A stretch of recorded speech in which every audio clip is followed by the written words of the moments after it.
Oi, gente! Podcast Bastidores chegando para você. Aqui, aquele espaço onde a gente conversa, a gente bate um papo bem descontraído entre amigos sobre aqueles materiais audiovisuais que trabalham com a pregação do evangelho. E aqui, então, você já sabe, você que já nos acompanha há alguns episódios, nós colocamos uma luz aí sobre a comunicação para poder entender como nós podemos utilizar recursos comunicacionais para pregar o evangelho, porque a gente acredita que comunicação, teologia, evangelho tem tudo a ver e é por isso que nós estamos aqui, para analisar alguns materiais. E nessa temporada nós estamos analisando o seriado The Chosen, que aí tem conquistado corações, e aqui cada episódio que a gente assiste, que a gente fala, a gente diz que esse é melhor, esse é o melhor. Esse me impactou e cada episódio vem impactando mais e mais a gente. E obrigada pela sua companhia, né? Você que tá com a gente aqui acompanhando o nosso Bastidores. A gente tá aqui também bem acompanhado com o Moisa. Oi, Moisa, tudo bom? Tudo bom, Betina? Tudo certo? Tudo certo, graças a Deus. Tá aqui, quinto encontro nosso já, né? Quinto encontro, analisando aí episódios fantásticos, né? Com certeza, tem bastante coisa pra gente conversar, né? Muita coisa legal. E para a gente conversar, a gente não pode estar sozinho aqui, né? Com certeza, Tem mesa de a amigos, honra, né? E temos a honra de ter o meu amigo aqui, o pastor André Pinheiro. É isso, pastor? Isso aí. O pastor é líder de jovens e comunicação. Mais alguma coisa, pastor? Mais alguma coisa? Por favor. É o Ministério Adventista das Possibilidades, música, universitários também. Região de tinha Santa mais Catarina, coisa. né? É na norte de Santa Catarina. Legal. Vai de Joinville até o oeste catarinense, lá em São Miguel do Oeste, por ali. Legal, pastor. Seja bem-vindo, viu? Obrigado. Bem-vindo, pastor. Obrigado. Pastor André é pastor adventista do sétimo dia e tá com a gente aqui. E temos também a honra de ter minha amiga, minha colega de trabalho, Lia Castro. Isso. Lia é produtora. Esse projeto é um dos que ela produz também, junto com a irmã da minha, que tá lá atrás. Tá dando um tchauzinho também. Publicitária, amiga? Não, Que- radialista. Radialista, perdão. Radialista. Fiz rádio Minha TV. linda aluna. É. Fiz aí uns 4 aninhos aí de rádio e TV. Graças a Deus formamos. Então, estamos aí juntos pra falar um pouquinho dessa série que a gente gosta bastante, né? E trabalha aqui com a gente, escreve roteiros, produz, faz bastante coisa aqui com a gente, né? Mas aqui é a Betina, faz os Isso. cabelos. Hoje não, né, bem? Mas Hoje tipo, não. Eu passei no teste, Lia, hoje? Passou no Ah, teste. então tá bom. É um privilégio ter a Lia aqui, porque hoje ela tá sentadinha com a gente aqui, né, Moisa? Mas normalmente, quando a gente grava aqui o podcast, ela tá aqui nos bastidores junto com a Damares, nos bastidores do bastidores, né? E falando e comentando, dizendo, fala isso, fala aquilo, olha essa parte importante. Hoje ela tá aqui pra falar com a gente. Seja muito bem-vinda, Lia. Muito obrigada. E a gente começa conversando sobre esse episódio que fala sobre um presente de casamento. A gente percebe aqui que é o primeiro milagre que Jesus realiza, né? E a gente já vê um paralelo aí quando Jesus descobre que ele era o Filho de Deus, que tinha uma missão, né? Quando ele estava lá com os 12 aninhos, lá no templo, que ele começa a dar aula, né? Para os mestres, acaba se tornando o mestre dos mestres, né? Sim. E depois a gente vê um paralelo aí com ele numa festa de casamento. Tem muita coisa boa pra gente falar nesse episódio. Por onde a gente pode começar, Moisa? Eu vou repetir quantas vezes for necessário que o quão apaixonado eu sou por essa série, o quão apaixonado eu sou. E cada episódio a gente se apaixona mais, né? Sim. Até que a gente estava conversando aqui nos bastidores, né, pastor? O quão eles são caprichosos na Exatamente. tecnicidade ali, né, da produção. Tem uma cena específica ali nessa em que Maria e José estão ali preocupados. Na verdade, Maria, né? Procurando Jesus. E ele faz um desfoque lindo ao redor do rosto dela, ela procurando, para te dar uma sensação de um pouco de agonia, né? De uma mãe procurando pelo seu filho. E logo daí a pouco encontra com José, né? Pastor, eu te pergunto, porque a gente sempre traz isso em pauta aqui, né, Aham. bem? O quão próximo da Bíblia foi mais ou menos isso mesmo. Jesus realmente tinha mais ou menos aquela idade, ele estava realmente ele se perdeu dos pais por algum tempo. Como é que foi isso daí, pastor? E, pastor, para o senhor responder também, por que tinha que ser aquela idade? Sim. 12 anos. Por que não podia ser 8, 14, 7? Uhum. Por que 12 anos? Então, 12 anos era considerado quando a criança virava Aham. gente, entre aspas, em Israel, né? Sim. Vale até a gente lembrar, e até mais pra frente eu gostaria de voltar nesse assunto, que criança era gente sem vez no tempo de Jesus, no Uhum. tempo dessa narrativa que a gente está estudando hoje, né? Então, a partir ali dos 12 anos, eles tinham a iniciação, que os judeus chamam de bar mitzvah, né? Aham. E aí, então, era a idade onde Jesus teria acesso ao templo. E Uhum. até o momento ali onde ele foi, teve o contato com esses mestres e doutores da lei ali, né? E então, uma criança que havia entrado ali na sua maioridade, se Sim. nós podemos dizer assim, como teria tanto conhecimento para poder passar para eles a ponto de eles ficarem impressionados, né? Uhum, Então foi uhum. realmente algo assim bem especial ali, onde Jesus estava mostrando a sua credencial, se nós podemos assim dizer, né? Olha, estou aqui e vai acontecer algo mais à frente, mas já vamos dar aí as credenciais do Uhum. Deus que está habitando entre a gente, né? Legal. Pastor, tinha uma relação, então, assim, com a idade, meio que com a idade escolar, né? Que os meninos nessa fase, eles tinham todo um trajeto com os Isso. professores, e daí quando chegavam era uma mudança de fase Exatamente. na vida do menino, É né? mais ou menos isso. Ou né? ele seguiria a profissão do pai, né? Se ele não passasse na prova, digamos assim, Uhum. né? Ou ele então iria lá pro templo e seguiria um mestre para poder ser, quem sabe, um dia um mestre também. E é nesse Isso. momento que Jesus dá uma aula. É verdade. Impressionante, né? Perfeito, perfeito. Lia, a gente sabe que falando em comunicação, sempre tem um roteiro, Uhum. né? Tudo é feito em cima de um roteiro. Quando o Moisa fala pra gente assim que foi feito um desfoque bem lindo ali em Maria para passar essa agonia, essas questões são previstas em roteiro de situações pra gente trabalhar a imagem para causar no telespectador uma sensação de medo, de ansiedade, de alegria. Isso é previsto em roteiro? Ah, com certeza, né? A gente. Tudo tem um motivo, né? A gente sempre fala que nada que a gente coloca num vídeo, nada que tem numa produção, ela tá ali por acaso. Aham. Então, todo enquadramento que é previsto ali é feito com propósito. Cada objeto de cena também é feito com um propósito. Então, a forma como a fotografia, o Moza vai falar melhor sobre isso do que eu, a fotografia, como eles colocam Maria ali para dar essa sensação de agonia, Uhum. ela faz para também comunicar algo. Sim. Aí, uma outra parte também que eu achei legal, em questão até narrativamente, na parte do... Aí é um pouquinho mais pra frente, né? Do Nicodemos com o Vamos João lá. Batista, né? Mas tá tudo certo, tá É. valendo. Que o João tá dentro de uma cela normal, né? Quase sempre. É muito raro ver o João fora de... Aí um spoiler aí mais pra frente aí dos episódios. Mas é muito raro ver o João sem ser numa cela, Numa porque cela. ele sempre tá loucando lá e aí chega na hora e sempre tá preso em algum lugar. E eu achei interessante isso narrativamente, e isso comunica muito, não só a visão ali dele preso em Nicodemos fora, perguntando coisas para João, Aham. mas também nessa parte narrativa, tipo assim, João preso, mas livre, Uhum. Sim. Nicodemos livre, mas preso. Como que eles fizeram pra dar essa sensação que está passando pra gente? Quais foram os elementos que eles usaram pra gente perceber isso? A forma como João fala, tipo, cara, Nicodemos vai até João para perguntar sobre o libertador. Aham. Sobre Uhum. quem é Jesus. E João Batista tá lá preso, mas ele tá completamente livre, porque ele sabe quem Jesus é, ele sabe o poder que Jesus tem. E Nicodemos, mesmo fora de uma cela, ele tá ali preso dentro do... Ah, esqueci o nome agora do... Gente, esqueci o Um nome. cárcere, uma cela. Não, Da tipo, mente, das prisões mentais, dos... das prisões mentais do... Da ideologia deles, que ele dos pensa, costumes. dos costumes, Aham. costumes, né? Costumes, tradições. Ele tá preso ali... Tradições, isso. Boa. Ele tá preso ali dentro das tradições dele e Aham. pra ele se desprender daquilo é muito difícil. A gente vai ver também em outros episódios aí como isso fica difícil pra ele, Sim. né? Pra ele se desprender. Então, eu acho muito interessante narrativamente como eles Narrativamente. conseguiram mostrar não apenas Uhum.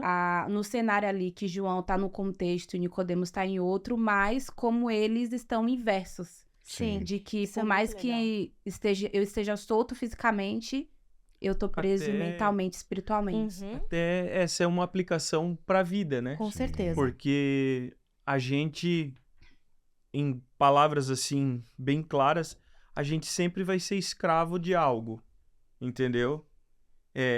Ou eu escolho ser escravo de Jesus, como foi o caso ali de João Batista, ou eu escolho ser escravo de outras coisas, certo?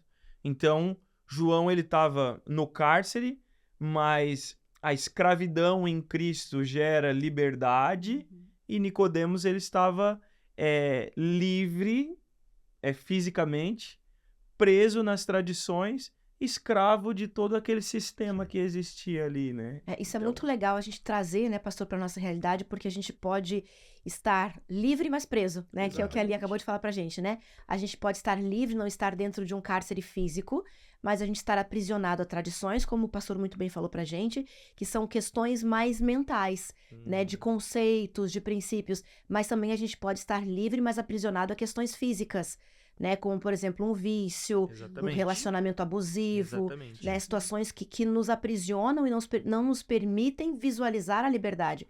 E aí a gente tinha esse elemento narrativo que o episódio muito bem trouxe pra gente, né? Mostrando João Batista preso no cárcere, na prisão mesmo, mas mentalmente livre, com o espírito totalmente livre, né? Liberto em Cristo. E a gente tinha Nicodemos, que teoricamente tinha que ser livre, porque era um doutor da lei, um conhecedor das escrituras, né? Tinha que estar totalmente de boa, dando lição para João Batista, e totalmente foi o contrário que a gente visualizou.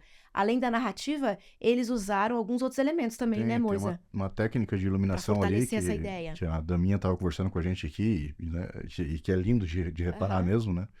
Porque o que a Lia falou é muito verdade, né? Tudo tem intencionalidade, né?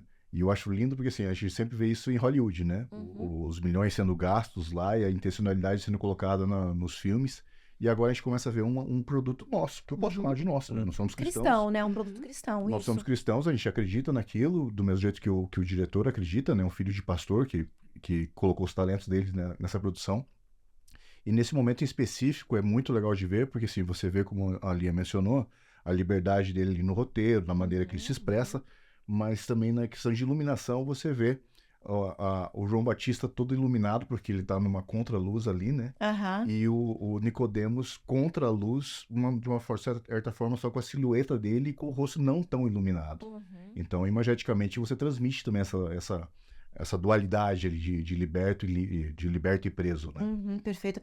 E, gente, voltando nessa questão da intencionalidade, né? Não foi por acaso. Essa cena foi bem pensada, né? Não é como a gente vai tirar uma fotografia, a gente fica de costas pra janela, né, Lia? E vai fazer a foto e não tem como, porque a luz escurece. E daí, quando você vira, a luz dá uma claridade, né? Então, isso foi intencional. Não foi por acaso que eles colocaram João Batista naquela posição e Nicodemos também naquela outra. É pra transmitir pra gente tudo isso que nós acabamos de falar aqui. Se você não assistiu ainda, pode correr lá, pode assistir e comenta com a gente aqui o que você achou desse momento do episódio 5 da primeira temporada de The Chosen, que fala aí sobre esse momento da conversa entre Nicodemos e João Batista.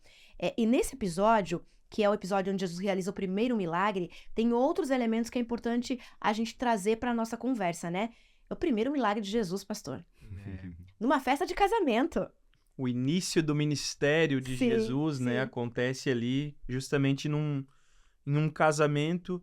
E eu acho muito interessante porque, assim, o casamento é algo especial, mas também é algo corriqueiro, que acontece todo dia, praticamente, enfim, em todo momento.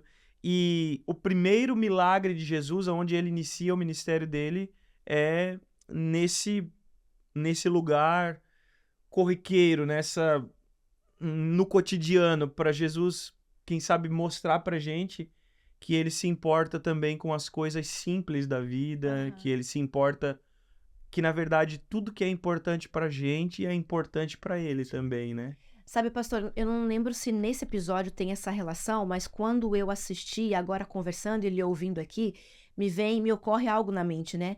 Quando Deus criou o homem e a mulher, lá no Éden, ele criou a instituição família. Ele instituiu a família, né? E aí, quando Jesus, Deus, se manifesta, o primeiro milagre que ele realiza é quando a instituição família está sendo criada, está sendo constituída, né, aqui na Terra. Então, eu acredito que tem alguma relação. Não sei se o autor, se o roteirista pensou, Lia, nisso, mas a gente analisando pode Eu penso também na forma como Jesus trata a gente, igreja, né? Sim. Que a gente é a noiva dele. E coincidentemente, ser o primeiro milagre dele ser num casamento, exatamente tipo assim, ó. agora a gente vai começar, tipo, a minha noiva, a gente tá começando. Perfeito. Então, tipo, vamos agora constituir a nossa família, que é pra toda a vida. Então, eu acho que, óbvio, isso mais Bíblia do que The Chosen, né? Mas quando você para pra pensar, tipo, o primeiro milagre de Jesus é num espaço onde biblicamente se diz que a noiva é a igreja e que Jesus é o noivo e que Jesus vai lá e faz a primeira aparição pública dele, você fica tipo assim, cara, Jesus falando tipo assim, vocês realmente estão comigo, tipo, a gente tá aqui fazendo realmente uma aliança que é pra vida toda. Tem algo muito legal que eu pesquei ali da série, que quando eles estão indo pro casamento, Pedro, né, que é mais afoito, assim, né, que quer tomar a frente de tudo, pastor, né? tão calminho, Pedro. Ele chega pra Jesus e ele começa a forçar Jesus. Olha, mestre, lá vai ser um lugar assim que vai ter gente importante, vai ter muita gente. Quem sabe não é o momento assim de o senhor mostrar pra que veio e tudo mais. E Jesus, ele fala assim na série, não é o meu dia especial, é o dia dos noivos. Então, eu, assim, achei muito legal porque Jesus, ele era extremamente empático com as pessoas e com a situação, e ele se importava com as coisas, e continua da mesma forma hoje. Ele continua sendo empático com as nossas emoções, com os sentimentos de cada um de nós. Então, eu achei muito, muito legal essa parte, assim, onde ele consegue dizer, olha, não fica tranquilo, vai ter um momento, mas agora não é o meu momento, agora é o momento deles, né? E isso é muito legal, porque passa pra gente essa ideia, exatamente isso, né? A gente vive hoje num mundo tão corrido, com tantas coisas pra serem feitas, tanta gente com ansiedade, né? Com tantos transtornos por conta dessa correria, dessa agitação, né? Mental, física, enfim. E aí a gente vê Jesus falando no episódio ali, calma, vai ter tempo. Não fique afoito, né? Não se desespere. Há tempo para todas as coisas, né? Calma, vai ter tempo. E aí, pastor, pensando ainda sobre esse primeiro milagre de Jesus, né? Que a Lia muito bem coloca pra gente, que mostra o noivo e a noiva, né? A igreja e Cristo, né? Quando o episódio The Chosen traz pra gente essa relação do milagre no casamento, na sua interpretação bíblica e seu conhecimento teológico, tem algo muito diferente do que a Bíblia mostra pra gente? Tá bem de acordo? Como é que tá? Olha, eu acredito que tá muito de acordo, assim, né? Obviamente, como a gente estava conversando aqui no começo, é que eles têm que colocar alguns elementos ali na história para preencher, né? Pra dar Mas, narrativa, exatamente, mas assim, tá muito de acordo, não foge basicamente, assim, nada. O principal foi mantido, eles foram bem fiéis, assim, e apresenta ainda algumas coisas que, quem sabe, lendo a gente não consegue perceber, né? Eu senti uma emoção do pastor aí a hora que ele falou, vocês não sentiram? Apresenta alguma coisa, porque de fato, né, coloca a gente dentro da história, né, pastor? A alegria de Jesus ali com os discípulos é algo, assim, contagiante, né? Porque qual que é o nosso pensamento, né? Por meio da tradição que a gente está inserido, é entender Deus e Jesus como alguém, assim, mais austero, que, assim, que não... Inacessível. Distante. E que não coloca tanto as suas emoções para fora. Porque é até interessante isso. Na cultura judaica, um homem de respeito, ele não poderia deixar aflorar as suas emoções. Então, se ele deixasse aflorar as suas emoções, ele era tido como uma pessoa, assim, que não estava dando respeito às devidas situações. Imatura.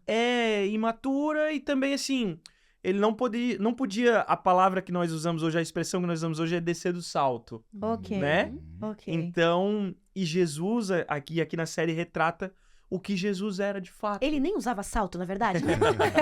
Um chinelinho bem Alegre, feliz, e aquela alegria contagiante, né? Acessível, né? Um Exatamente. Cristo acessível. faz né? piadinha, Que brinca. que brinca, que... Até tem uma piadinha nesse momento que eles estão caminhando ali, que eu achei bem legal do autor ali, né? Que Jesus fala, não, eu tô indo encontrar a pessoa mais importante que existe, né? a minha mãe. Exatamente. E daí um deles, eu não lembro qual, fala, mas sua mãe não é de Nazaré? E Jesus olha meio, tipo... Pô, que mancada, né? É muito legal isso, porque a gente vê essa dualidade, né? Razão e emoção, né? O ser humano é composto, constituído pelas duas situações, né? Razão e emoção. Então, quando a gente vê um Deus só racional, parece que ele deixa de lado ou despreza o lado emocional do homem.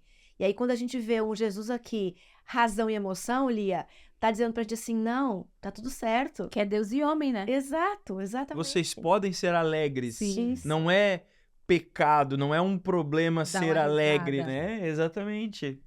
Aí, às vezes, a gente coloca ele num lugar tão de ser apático, né? Mas, tipo, cara, se você lê a Bíblia, você vê que Deus não é apático. Que se Deus, ele chega, ele cria você, que ele se dá o trabalho de vir e de criar o homem, e botar a mão no barro pra criar você. Se ele tem desce pra poder falar com Abraão, desce pra falar com Moisés, desce pra falar com todo mundo, fala tipo assim, bora minha gente. E coloca fogo pra poder iluminar o caminho da galera no deserto, coloca a nuvem. Você vê que não é um Deus que tá tipo assim, pessoinhas, vou queimar todas. Às vezes a gente tem essa sensação de como se Deus, só porque ele é óbvio, né? Que a gente precisa lembrar que Deus é Deus e Sim. não tem o que fazer. Mas exatamente por ele ser Deus e o caráter dele transmitir quem ele é, que a gente sabe também, tipo, cara, Deus é um Deus que ele olha pra gente, que ele eleva a gente, que ele se diminuiu pra caber no nosso mundo, que ele se diminui pra poder olhar a gente no olho. Tem um verso que eu gosto muito, que eu não lembro agora, pra você saber melhor. Será? Normalmente normalmente falo no final dos cultos, né? Que o Senhor te abençoe e te guarde. A bênção sacerdotal, Uhum. Números capítulo 6. E teve uma super sexta, 1000 anos atrás, quando eu estava entrando no NASP, que o pastor Rodrigo Silva, o doutor, né, Rodrigo Silva, falou assim, que essa oração, né, essa bênção, na verdade, de como Deus, ele pega você e te eleva como um filho, tipo, igual criança, quando o pai pega a criança e carrega, e é exatamente isso, tipo, como é que eu vou olhar pra Deus de cima pra baixo, sendo que Deus é maior do que eu, porque Deus exatamente me carrega e me eleva, entendeu? Então, como é que um Deus que faz isso com a gente sendo nada, vai ser um Deus que não tá nem aí, que é Não quer se envolver. que não se envolve, que não sorri. Exatamente por ele ter vindo, que a gente já vê que ele se importa, que ele se envolve, que ele se diminui pra poder morrer por nós, que ele faz de tudo pra poder caber na gente, exatamente pra gente poder viver com ele depois. Então, tipo, quando eu olho essa série, ela me traz algumas emoções, porque, tipo assim, a gente consegue ter um vislumbre, tipo, eu fui pra tive a oportunidade pra Israel, né? Gente, ela tá sorrindo muito aqui nesse momento. Ai, gente, foi a melhor viagem da minha vida. A Damares estava comigo, ela vai, né, concordar, porque vivemos experiências maravilhosas. E quando você tá lá, você já tem, eu já contei, né, algumas experiências que eu tive lá. E, tipo, você estar num lugar onde foi cenário disso tudo, você já fica, meu Deus, O coração bate diferente. ele esteve aqui, ele pisou aqui. E aí, quando você vê na série um personagem, né, óbvio que ali não é Jesus, é um cara que interpreta muito bem, assim, pelo menos na minha opinião. E quando ele transmite toda essa emoção, essa humanidade de ser Deus e de ser humano também, que quando ele olha para as pessoas, na hora que Maria vai chegar para ele e pede, né, para poder ele fazer o milagre, que Maria olha para ele tipo assim, por favor, faz isso, por favor, por favor. E ele olha com um olhar de misericórdia, tipo, tá bom, mãe, eu vou fazer isso por você. Então, é um negócio de, tipo assim, ele não precisava fazer aquilo. Se ele falasse que não ia fazer, ele não ia fazer. Maria, por mais que fosse mãe dele, Sim. ele é pai dela, É né? engraçado Sim. isso. Aham. Mas eu sei que ela entenderia se ele falasse, tipo, Não tá na mãe, hora. não tá na hora. E, tipo, Não e o posso. olhar dele iria transmitir isso. Mas ela sabia, tipo, filho, eu acho que já tá na hora. E ele falou, mãe, talvez esteja na hora e eu vou fazer isso. E, tipo, o olhar ele não fala pra ela que vai fazer. E, tipo, ela olha pra ele e o olhar dele já transmite, tipo... Ele não faz assim nem nada. O olhar dele já fala, tipo, eu vou fazer. Isso é muito legal, porque daí ela sai dali e ela fala, façam tudo o que ele disser. Sim. Né? Sigam o que ele tá falando, né? Isso é muito legal. E a Lia coloca pra gente um Deus que não é apático. Eu nunca tinha pensado nessa palavra, Lia, mas tem tudo a ver. Porque Deus é relacionamento. Sim. Né? E o que Deus mostra pra gente desde o começo na Bíblia é buscando o homem pra se relacionar. Então, Deus é relacionamento. E nesse seriado The Chosen, fica muito evidenciada essa questão, né? De que Deus é relacionamento, de que Ele quer se relacionar com a gente. E a gente sempre gosta de falar aqui que The Chosen não é a Bíblia. Né? A gente já falou várias vezes, você vai ouvir a gente falando muitas outras vezes. The Chosen não é a Bíblia. Ele é baseado na Bíblia. Tem situações que estão totalmente de acordo com a Bíblia, tem outras que são criadas no contexto bíblico para a gente poder entender a história, né? Esses elementos todos que a gente citou aqui agora. Pra criar uma se- narrativa, né? Pra contar uma historinha. Pra contar uma história, isso mesmo. Então, The Chosen não é a Bíblia. Mas o bacana é que ao assistir um episódio, te dá, assim, mais vontade, não sei vocês, mas eu, de ir pra Bíblia, de conferir a história, de aprender um pouco mais. Ou vice-versa, você lê a Bíblia e vai pro The Chosen, então consegue complementar. E fica O muito mais outro. legal, né? Fica Quando você tá mais assistindo vivo, né? e vem pra Bíblia, eu te dou essa dica aí. Fica muito mais legal quando você tem o background. enredo, o É. roteiro original na tua Sim. mão ali. Né? Ah, sim, sim. O enredo do autor, né? Escrito pelo autor. Mas tem outros elementos aqui que são bem interessantes e que talvez seja importante a gente falar aqui, né? Quando Pedro conta pra Éden Eu adoro essa cena. sobre aceitar o chamado, como é que foi esse momento ali, Moisa? O que você viu ali? O que te chamou a atenção? Eu acho muito fofinho, assim, porque o Pedro, ele começa a cena meio com medo de contar pra Éden, né? E, Natural, né? O homem. esposo ter medo da não é, esposa. me lembro, assim, quando eu comprei alguma coisa na Shopee, esqueci de avisar, né? E de repente o cartão apareceu, né? E daí ele vem pra ela, ó, porque era uma decisão, não era só uma compra na Shopee, né? Ele tava... Um pouquinho mais sério que isso, né? Bastante sério, né? E daí mais fofo ainda é a reação dela, né? Sim. Quando ela olha pra ele assim, por que eu ficaria braba? Uhum. E ela... A gente tava conversando isso Os bastidores, né? aham. O quanto ela já amava Jesus e já... Sem nunca ter visto, Sim. né? E ela viu um potencial no marido dela que somente Jesus e ela viram. Sim. Então, é incrível, uma cena ali extremamente bem escrita, bem desenvolvida. Os atores ali também muito legal de ver.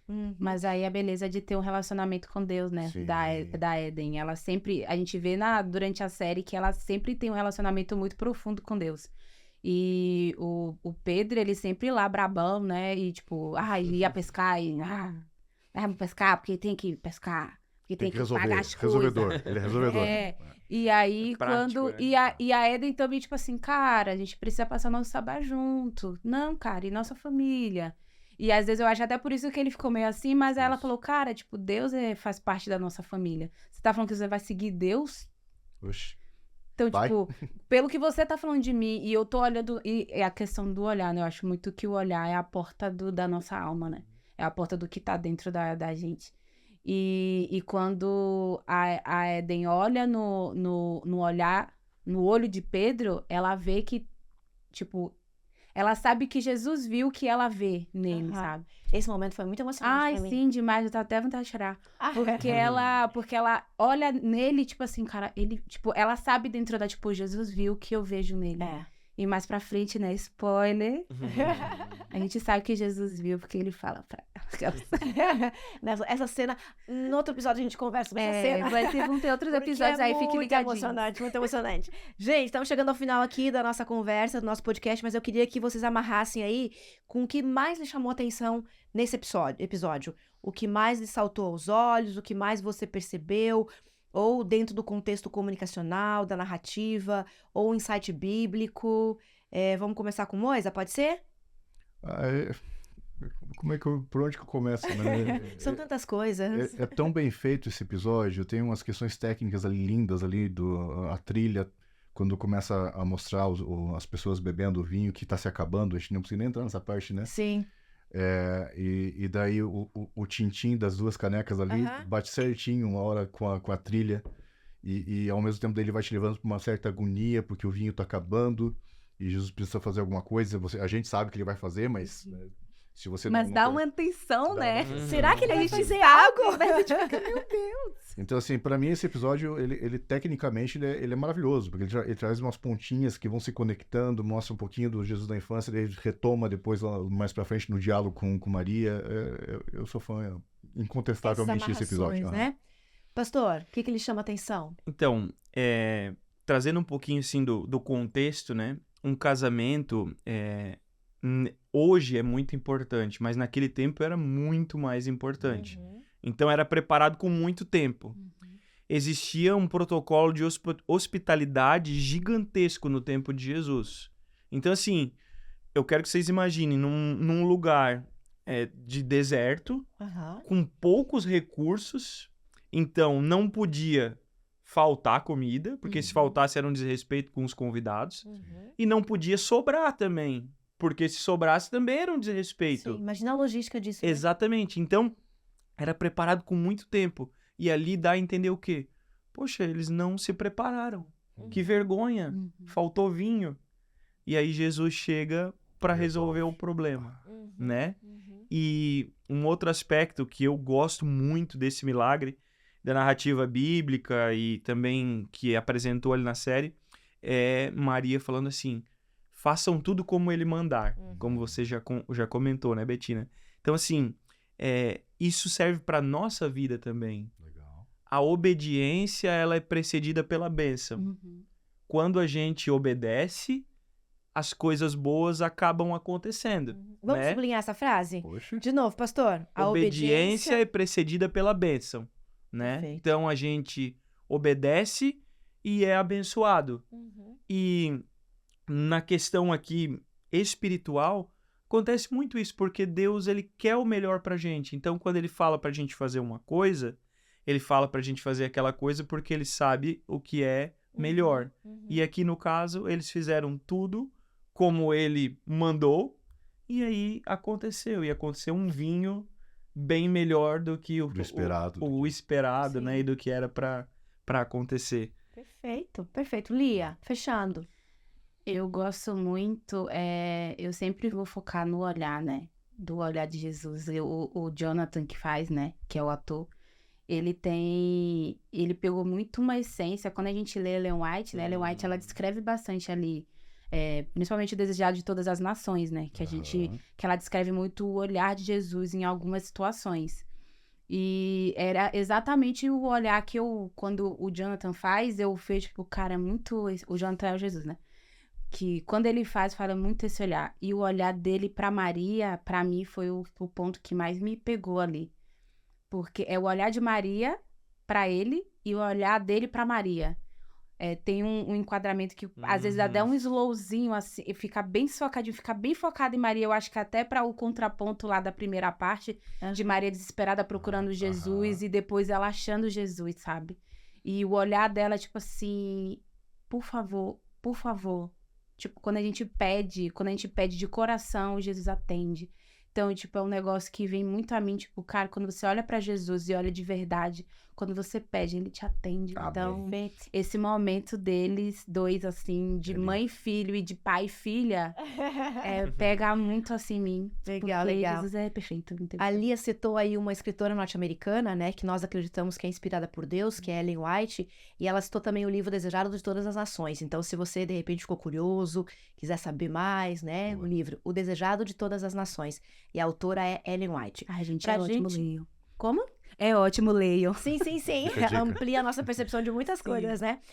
Gente, obrigada pela presença de vocês aqui. Pra gente fechar, o que me salta, assim, aos olhos, ao coração nesse episódio, é o fato de que, como o pastor falou, né?